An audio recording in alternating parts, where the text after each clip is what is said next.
Hey there, Insider family. It's Sindy Thomas here, your career coach and strategist. The Insiders Career Club is starting their 5th season of podcasts, career podcasts. Now, most of you know that I was in talent acquisition and recruiting for many, many years. The bulk of my career was spent there. I'm going to use that background in that area to speak with my guests about their careers, and they're going to share their career paths with you, along with some of the career options that are available in that particular field. I'm also going to share trending career information with you for those particular things that are going to impact your career. So we have got an impressive slate of guests lined up for this season. So stay tuned. Coming up next is a great guest. Okay, Insider family. This week's special guest is Jeaneen Tang. She's a speech language pathologist. She has over 20 years experience and she works with early intervention. Now that is children that is 0 to 3 years old, right on up to the elderly. She specializes in early language development and has a passion for training parents, caregivers, and educators on the best ways to address the needs of young children with learning, as well as to help them understand and express themselves. Her goal is to shake up how we approach speech language development, as well as decrease the number of children needing speech therapy. Let's welcome her into the show. Jeaneen, welcome into the Insiders Career Club podcast. Thanks for having me. Oh, I am so pleased to have you and have this time with you today. So let's just get into it. So tell us about the work that you're doing now. So currently I'm a speech therapist for early intervention, which is 0 to 3 years old. And then I also work on the other side of the whole population with geriatric adults in hospitals. And so I kind of split my time between the two. And I have a handful of like school age kids in between that as well. Okay. But I really, I love both populations, and I have a really affinity for the younger kids because, I have a son of my own. He's now 12. He thinks he's 15 or 16, but he's only 12. I just have this affinity for children, especially kids with speech language delays and, special needs, because my son also has special needs from a traumatic brain injury and a stroke that he had at 13 months. That's a pretty serious condition for him to have so young. Yeah. So tell us a little bit about the educational path to become a speech pathologist. Right. So you need a master's degree in order to be a speech language pathologist. And, growing up, I really didn't know that I wanted to be a speech therapist, right? I wasn't sure. I thought maybe I wanted to be a teacher. And then I thought maybe I wanted to be a physical therapist. And then when it came time to apply to grad school, because I knew I wanted to go into something that needed a master's degree, I got my undergraduate degree in English literature and creative writing. But if you're somebody that's going to just do speech therapy, they probably would get a bachelor's degree in speech language pathology or communication disorders. But for me, I did English literature and creative writing with some prerequisites in science. And then I applied to the program. When I thought about going to grad school, I was thinking physical therapy, an MFA in English. And then I decided speech language pathology, which is it's kind of a roundabout path. I just couldn't really decide. But I'm really glad that I picked it because I took 1 year prerequisites after I got into the program. And then I was 2 years into the program as well. So 7 years total for school, but it's 23 years behind me now. So it's a long time. So you kind of came at it from a different angle. So if you were to major in speech pathology undergrad and then go into a grad program, would it still take the 7 years or would it be a little bit shorter? It would probably take 6 years because you would do your bachelor's degree and you would already have those prerequisites that I needed to take, and then just 2 years of the program. Okay, great. So that should really help people if they're trying to figure it out. I can remember thinking, because I was a teacher for a while, some of the other career options that I could have. And I had looked into being a physical therapist and I went, oh no, I don't think I want to do that after I found out the requirements. So, it's just kind of good to share a little bit more about that. Now you do have You talked about your broad focus in your work. Are you always on site with people? Or because you talked about being in the hospital, so I know that you're working with younger kids. Do you do that in their homes? Do you do it in schools? Where do you meet up with your clients? So for early intervention, because they're between 0 and 3 years old, typically it would either be in their home or at a preschool or a daycare, wherever the child is at, during their day. And with the hospital, I work with adults, in an acute care hospital. So I'm on site for that. Currently, I have a number of kids at one preschool. They all need early intervention speech therapy. So it's really great because, if you're not at one site, and I'm very fortunate to have a number of kids at one place, then you have to travel from house to house to house or a different location to another. And then you're driving, right? A lot of your day. Because there's so many kids that need speech therapy, I can be very picky in a way about how far I'm going to drive. Because if Ah, I'm driving, yeah, if I'm driving 20 or 30 minutes to a client, that's really an hour additional to my day because you're driving round trip, right? So I usually pick kids that are about 10 minutes apart if I have to drive. But if I'm at a preschool and they have a few kids that need speech therapy, I just see them back to back and don't have to get back in my car and drive to someplace else. And it saves me a lot of time and scheduling.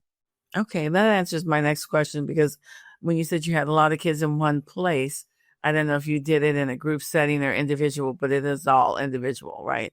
Yeah, for early intervention, it's all individual. I did work in the school system for 8 years between Hawaii. So I worked 4 years in Hawaii and 4 years in California in the LAUSD school district here. And when you're a school-based speech language pathologist, then you have, your caseload can fluctuate. In Hawaii, I had 40 kids working full time, and in California, I had an average of 52 kids working 3 days a week. So you really have to be very creative on how you're seeing kids. Some kids need individual therapy. Some kids are okay with small group settings. Some kids are okay with larger group settings. Sometimes I'll push into the classroom and do a classroom a lesson if it's a special ed class and there's a special ed teacher and all the students have adult support people, which we call one-on-one, like behavioral support aides.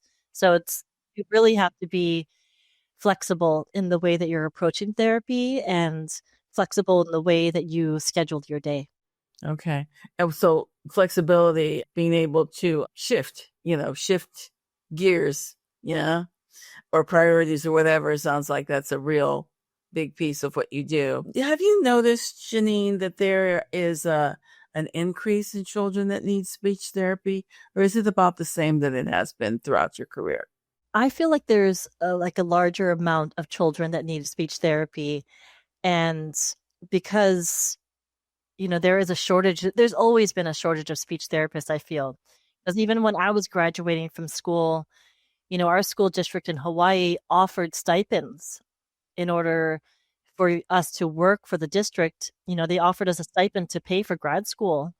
And then after that, if you just contracted with them and said, I'll work for you for 3 years, then that was our contract, that was our deal. So there's always been a shortage. And for early intervention, a lot of times parents that I speak with, they say, oh, we were waiting months to get a speech therapist, or they were just in the process of, there's a delay in getting speech therapy sometimes because there's a shortage. And to go, to kind of reflect on what my work and focus is right now is to have more parent and caregiver education about how to present language and how to work with these kids on language. It's kind of like when you go to birth training, right? When you have a baby, you have birth training, you learn everything that needs to happen. And then after that, you don't really learn how to play with your child or read to your child or interact with your child or play, just pretend play. And those are things that you can learn as a parent that would help to alleviate the need possibly for speech therapy. Because I feel like there's a lot of kids that get speech therapy nowadays that are late workers, but otherwise they seem normal, right? They understand everything. They are physically fine. They can climb, they can run, they can jump, they can do a lot of different things. But I think it's caused by parents being really good parents and over anticipating what the child might need or want. A lot of it has to do with that. And if they have older siblings, the younger child gets spoken for, right? So the older siblings say, oh, so and so wants this, or they want that. What means this, that cry means that. And so they want to take care and cater to the younger sibling, and the parents want to take care of the baby, right? Because they don't want them to be uncomfortable, or they want to show that they know what their child wants to eat. They know what their child wants to play with. They know what their child wants to wear or whatever it is. And so the child then doesn't really have to communicate as much. And some children kind of learn to be catered to. And then it becomes almost like a habit where they just wait and they're not talking. They're not experimenting with their environment. They're not really communicating and having a communication interaction with their parents, caregivers, and other siblings. Okay. I would think that too, it might be something that they demand more, they get spoiled. And so they demand, they demand more. They're not just sitting back and waiting, but they're acting out in one way or another to get what they want. Yeah, but they're acting out in crying or tantrums rather than trying to use their words, right? And then Mm-hmm. so a lot of times a child will cry or throw a tantrum, and then the parents are right there trying to give them something to pacify that, right? Whether it be a treat or a toy. And so the kid learns that if I cry, then I'm going to get rewarded, but it's almost like rewarding bad behavior, where if you can practice with your child language, whether it be sign language, gesturing, nonverbal, and then working into verbal communication, that's what's going to be important in building that child's language development and making them successful communicators and decreasing the behaviors overall. Okay. So how much training when you are working with parents and caregivers do they actually get? So is it a number of hours or is it kind of ongoing? It's ongoing, right? So every time I work with a child, I always check in with the parents. So even if I'm seeing a kid at a preschool, I always send the parents, hey, this is what we worked on, and this is what I need you to work on at home, or I'll send home activities for them to do as well. So there's a percentage. I'm probably like, if you say like the session is 50 minutes long, if I'm at the preschool, I'll work with the child for the whole 50 minutes, right? And then I'll communicate with the parents afterwards via text or phone call or whatever it is. If the parent is coming into, say, I'm working at a clinic and the child's coming in for a 50-minute session, I might save, 5 to 10 minutes at the end of that 50-minute session for the parents to see what we were doing and how we were working on the activities and how they can carry that over at home. If I'm working at a home or in the clinic, I don't mind parents sitting in. I love it when parents are part of that, because then I'm not just working with the child, I'm working with the whole family, right? I'm working with everybody to see how can what strategies I'm using with the child, how can the parent do the same thing? How can I model it for them, and how can they replicate that? So when I'm not there, how can they carry it on throughout the day? Yeah, that really helps with consistency. I can see that. Okay. Are there any particular settings where you feel that you excel in the most? Is it easier in the hospital? Is it easier in the home? Is it easier in the school? Oh, it's a hard question. I mean, I love all the different environments. I really do. I would say in the home, you really get to work with the parents a lot, right? And the child is with the parent a lot. But in the school, you work with the teachers a lot too. So when I'm working with a child, I always follow up with the teacher and say, this is what we're working on. These are the strategies I'm using. Can you carry it throughout the day? And then also, children often learn from their peers, right? So if the child is in a preschool with normal developing peers, they're also getting that modeling from other children. So they can practice what they learn, right away. And in the hospital with adults, that's a whole different population. And I would say it's very hospital based, as far as like you work with a patient and then you kind of need to move on, and sometimes that patient will be there for a week, 2 weeks, or a little bit longer sometimes, but sometimes they're in the hospital for just a few days and then they get discharged out. So the consistency of working with early intervention is when I get them, say at a year and a half to 2 years, I'm going to have them until they're 3 years old. So in some ways, I really enjoy working with early intervention and with school age children because you see them, week after week after week, and you really get to see how they're progressing and how far they've come. Where in the hospital, you can definitely help them out in the short term. And then after that, you don't know what happens with them. Okay.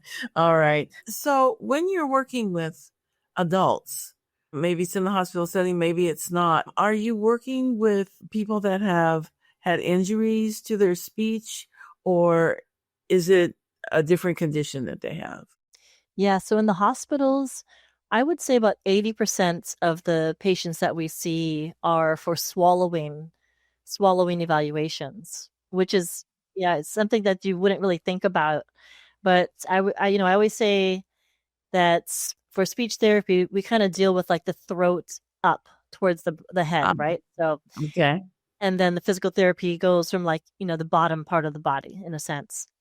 And for speech therapy, swallowing difficulties could be caused by a number of different things, right? It could be either a drug overdose, it could be dementia, it could be a brain injury, a stroke, it could be Parkinson's, it could be a sepsis or something that's going to cause altered mentation.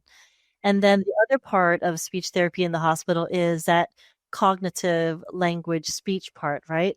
So learning if the patient, did they have a stroke and do they not understand, or do they lose their ability to express, have expressive communication?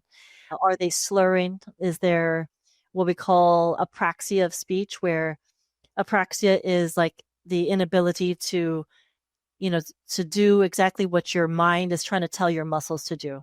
So if they're trying to say a word, it might sound completely different than what they want to say, right? So it's like there's apraxia of speech, there's apraxia of actual movement as well. So if a person wants to raise their hand, they might do a completely different movement than raise their Oh, hand. So interesting. there's a lot of different things that you could work with in the hospital, but typically we have a lot of swallowing evaluations because doctors want to know what diet texture can a patient have. No, And when we think about, as a baby, we are not able to eat solids, right? We have no teeth, right? So we have no teeth. We drink milk or formula, breast milk or formula, and then you have some pureed food or soft food, and then you learn you can chew things because you're getting teeth in, and then you're eating regular food. And if you live a normal life and you just get to the end of your life age wise, right, you're going to start losing the ability to really chew that food again. You're going to lose that ability to guzzle water.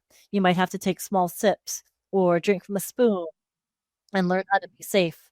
But if you have anything like a stroke, that could also impact your ability to swallow because that can cause paralysis or also some difficulty with activating some muscles and coordination of swallow. So we don't think about that kind of stuff, but yeah, my son's grandfather, when he passed away recently, he had basically almost all of his teeth, but he just did not have the strength to chew and to move that food around. So you really had to figure out how to feed a patient safely and how to feed, my son's grandfather safely until he passed away. wow. Well, now, my sister and I cared for my parents who lived to be in their 90s. And luckily, we didn't have that issue with either one of them. It was more the loss of appetite stuff, but not the swallowing. But I do know just from hearing other people that are caring for their parents or a relative or whatever, that can be an issue. So, wow. That's something I wouldn't have expected you to have to do as part of your routine of being a speech pathologist. So you're working with teachers as far as working with collaborating with other professionals. You're working with parents. You're working with doctors or nurses. Anyone else that you work with throughout your career as far as helping your patient Yeah, you definitely work with other people in your rehab rehabilitation department, right? So physical therapists, occupational therapists. If you're in the hospital, it would be respiratory therapy. The nursing assistants are also very key, right? Because oftentimes those certified nursing assistants are the ones who are feeding the patients, who are working with the patients, throughout the day. The nurses are the ones who are doing medications and doing all the critical things for the patient. But the nursing assistants are very key in getting information on how that patient is doing. So in the hospital, those are the people that you would work with. And then, in the school system, I'm sure you've heard of like special education, and each child that has special education would get an individualized education plan or an IEP, right? So you have these annual meetings at least once a year, right, for these children to work on their goals and see how they're doing and see what they can do within the next year. We always have this 1 year, what can they do in 1 year from now? A kind of goal, right? We've set these goals for 1 year or so. And on that team, you might have a school psychologist. You're going to have a regular ed teacher, a general ed teacher. You're going to have, my son gets adaptive PE. He gets physical therapy, occupational therapy. He gets a counselor, right, as well. So there's all these different people that you might interact with. And really, I think as a team, you can really help that child, and that child can benefit from everybody's input, because when you work as a team and not just as an individual therapist, then you can help generalize everybody else's goals and incorporate them into your therapy. And then hopefully, they can take some of what you're working on and incorporate it into their therapy. Like, for instance, if I'm in the hospital and I'm working with a patient on speech, right, articulation or breath support or something, I might have the physical therapist or occupational therapist work on counting. So when the patient is doing their exercises, have them count out loud, really loud. And so they're working on not just, because sometimes the physical therapist will count the repetitions, right? So 1, 2, 3, 4, 5, whatever it is. But if the patient can start working on doing the counting, that makes them more accountable and also helps to work on their speech in other aspects of their day. Oh, wow. Well, Jean, that's fascinating. There's so many people that you collaborate with. There's the different age spectrums, the very, very young and either injured or older. It's a very interesting career. Now, are there within speech pathology, are there different specialties that you can have as well, or is it just all more general? You can definitely have specialties. And I would say that I am not the typical speech therapist, because a lot of people will go to just one area of the population, right? They'll either do geriatrics or they'll do pediatrics. I love both, so I kind of do both. But then you can also specialize even further, right? You can specialize in autism. You can specialize in traumatic brain injury. You can specialize in whatever apraxia. People can specialize in different small areas and really go deep into that. And then we have to do continuing education courses and in order to maintain our certification, right? And so I just did one about dysphagia and what they call modified barium swallows. So it's this X-ray swallow that shows the food or liquid going going from your mouth all the way down through your throat and passing into your esophagus, going to your stomach. And these ladies that were on the panel, these speech therapists, they were amazing because they had access to you know really high tech equipment. And so the way they were able to capture the images was amazing. They were older speech therapists, so they had so much experience and just so much knowledge about different, very complicated cases that, as a speech therapist working in the hospitals, I'm like, wow, they knew so much more. So it's like, you never know everything. You cannot know everything at all. And you always have to be very humble and realize that someone else knows more and it's okay to learn from them. And I love, watching these education courses and being like, okay, well, I learned something new. Even though I've been doing this for 23 years, I learned something new. So it's great. Yeah, absolutely. Can you describe a challenging case and how you handled it. Does one come to mind that you might want to share with us about? There's so many. There's so Okay. many, right? Because There they're all are difficult, right? there I mean, it's all a challenge, right? Yeah, they are a challenge. For the little kids, it could be behavior, right? So a child might have behaviors because they're spoiled at home, and then you need to work with the parents on how to be a little bit more structured in their home environment and work on the behaviors. Because some children are very, very stubborn. They know that their parents will give in if they cry. So they might cry in session. And so they might try to see if they can push your buttons and see how Manipulate far you you as can we go. go on. Manipulate myself as well. And I was like, oh my goodness. I think one of the hardest cases I had was a girl who had apraxia of speech.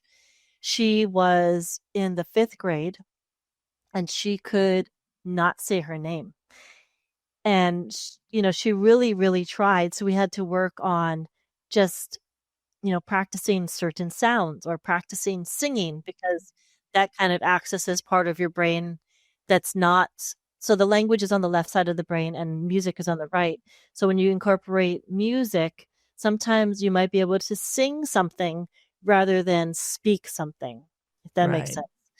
Yeah, it So does, because I know that I understand why that works.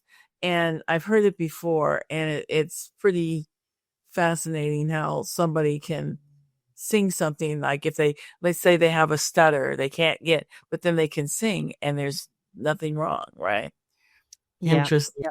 Yeah, so you really have to find out like what that child can do, and we had to lean upon, some writing. And so she had to write some things out and use like different communication systems in order to communicate throughout her day because she could not rely solely on her speech.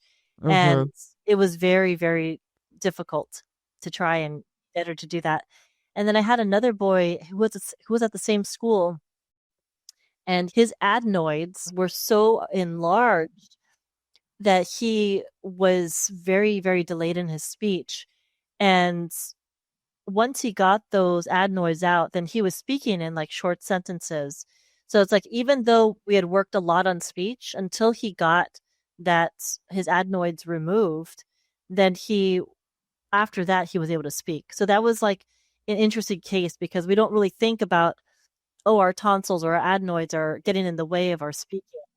But he could understand everything. And then once he got his adenoids taken out, he could speak fine. And then I had another little girl that I work with currently, and she is very farsighted. She's extremely farsighted. And they did not know that until she was 2.5. Oh, geez. Yeah, they didn't really know that. And Okay. on top of that, she's in the autism spectrum disorder as well. So she had a lot of So she different has things going on. multiple. But once she got her glasses, that opened up a whole new world for her. She could see, and it helped her with her language. And now she's 5 and she's has little conversations. She has a sense of humor and she's doing really well. Okay. So what do you find most rewarding about your job? Working with the children, well, both adults and kids are very rewarding. But working with the kids and seeing the parent light up and tell me, oh, my child said this today. Or we went to the park and he was talking to so and so like a new kid and having an interaction. So I think when I see a parent, respond to their child's therapy in such a way where they're so happy and proud, I think that's a great measurement on how the child is doing and like the work that we've been doing And it's together. just rewarding. I'm sure it warms your heart. Yeah, I want to make sure we get to your book. So tell us about your book, because you are an author as well. And your book is focused in on your particular career. So tell us a little bit about that. absolutely. So the title of my book is Play Dumb and Sabotage. And it is a term that I've been using for almost my whole career because it's the subtitle of the book is mindfully under anticipating the child's needs and creating opportunities to practice language. So going back to over anticipation, whether it's the parent over anticipating the child's needs or the teacher over anticipating the child's needs, we are, adults and we know what a child might want or need. So we kind of think for them at times. So playing dumb is knowing what the child might need or want and then reeling that back and playing dumb and kind of letting the child interact naturally with the environment. It could also be, children love to be smarter than adults, right? So today we're playing, I was doing farm bingo with one of my kids. So I was holding up a piece, little card, and I said, "Is this a tractor?" And it was a picture of, the picture of a horse. And she'd be like, "No." So it adds a little bit of play and rapport. So the Mm-hmm. child's like, "Oh my gosh, I can't believe you thought that was a tractor." So then we can work on some language and communication interaction. And so they love to be smarter than us. So a lot of absurd questions, right?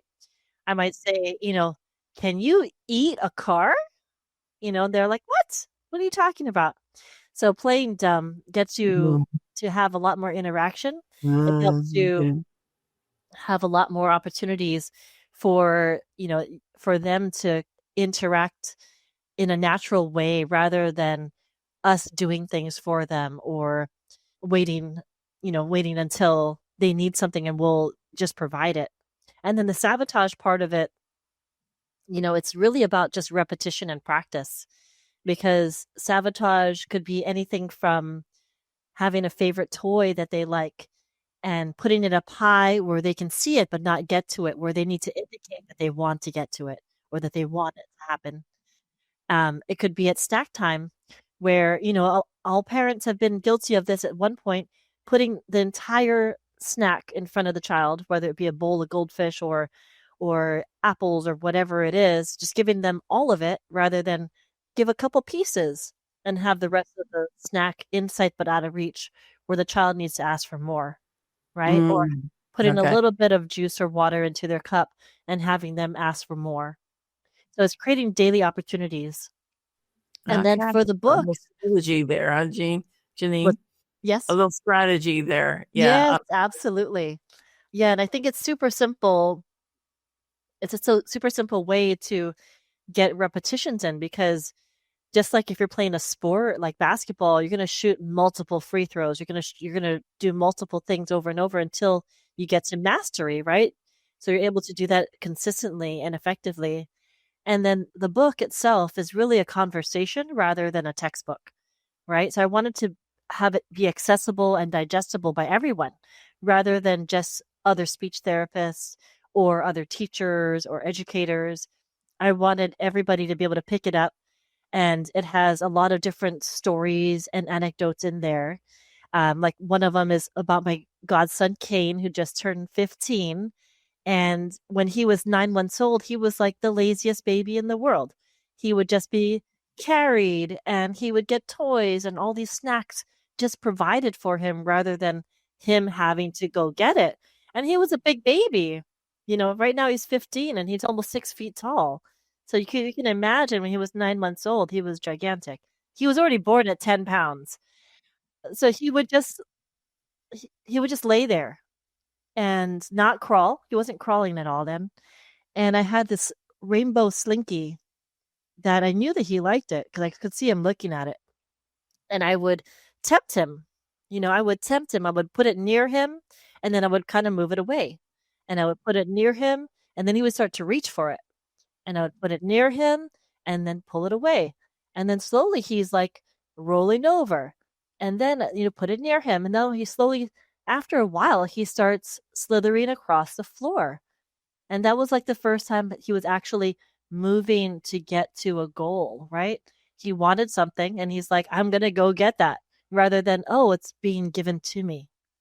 And now he doesn't need speech therapy now. He He's won't, fine. he's Just fine. fine. But it's like little stories like that, this is how you can tempt the child and rather than, rather than just give it to them. And it's all about play, right? Like, here it is, but no, it's mine. Here it is, but no, it's mine. And having them interact. And then all that nonverbal part, that all that is nonverbal communication. And then you can add in your verbal things, right? So if a child is, starting to talk or babble, and I might, have a ball, I might say, "Oh, ball. Ooh, a ball." And then I might pull it away, or I might bounce the ball and I'm going to be talking about the ball until we have this interaction of, "Oh, did you want ball?" Like, I'm going to play dumb. I know they want ball, but did you want the ball? Oh, they can try and say ball. They can start and say "buh." They can reach, or they can do their sign for more or please, whatever it is, their little interaction rather than just give them that ball.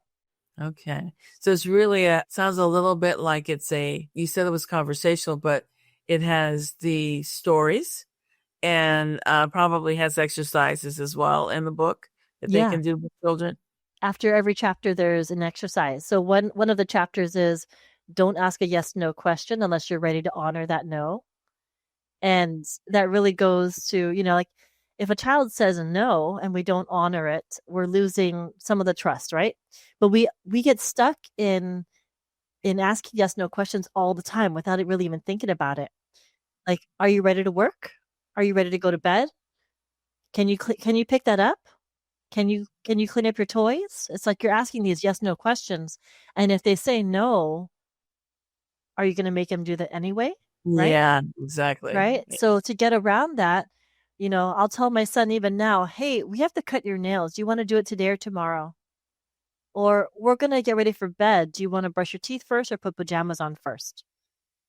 Or I might tell a kid, "Hey, we're going to work on a book and a puzzle, and I'm going to hold it up. I'm going to hold them up about shoulder width apart so they can see it. This is the book. This is the puzzle. Which one do you want to do first?" And whichever one, if they don't have the words for it, they're going to look at one of them, right? So, "Oh, you looked at the book. Oh, let's read the book. And then we'll do the puzzle." So even though I'm not saying, "Do you want to read a book? Do you want to do a puzzle? Are you ready to do a book? Are you ready to do a puzzle?" You're making them interact for sure. Yeah, I'm giving them the vocabulary, and also I'm letting them have some autonomy and make a decision. Give them a little power there. All So right. at the end of the chapter, then it goes, it asks, okay, it has people work out, how do you give choices? What kind of choices can you give rather than ask a yes/no question? So there's a bunch of different exercises at the end of that chapter about how to change a yes/no question and make it into a choice rather than asking a yes/no. Okay. Right? Jeaneen, where can people find your book? They can go to my website. It's playdumbandsabotage.com. And there's an Amazon link for it there. There's an Amazon link for it there. It's available in all forms. So you can do it as an audiobook as well as in the ebook version as well. Mm-hmm. All right. Okay. Well, Jeaneen, this has been so informative. Things that we don't think about. If you don't have children with issues, you don't think about it. But the people that do need to have the help of a speech pathologist, this will be very, very helpful to them, I think. So I just appreciate you taking the time to speak with me today and to share what you do, because it's certainly not a profession that most people think about. They just don't think about it. You think doctor, lawyer, whatever, the things you see all the time. And so I appreciate you sharing with us what you do and talking about it. So thank you so much for being a guest. Take care. Bye-bye. That's a wrap. And thank you for supporting me by tuning in. Now, do you need a resume that gets noticed? Want to know how to answer those really tough interview questions and shine? Maybe it's time for you to do a career pivot. Don't worry, I can help you. Schedule a free call with me at www.insidethiscareerclub.com. I'm looking forward to talking to you about it. Now, let's speak a blessing over you. Your future is unlimited and it's bright. But remember, nothing happens without your active participation. Stay positive and believe that success is looking for you. Open up and receive it. Stay in it to win it. Until next time, take care.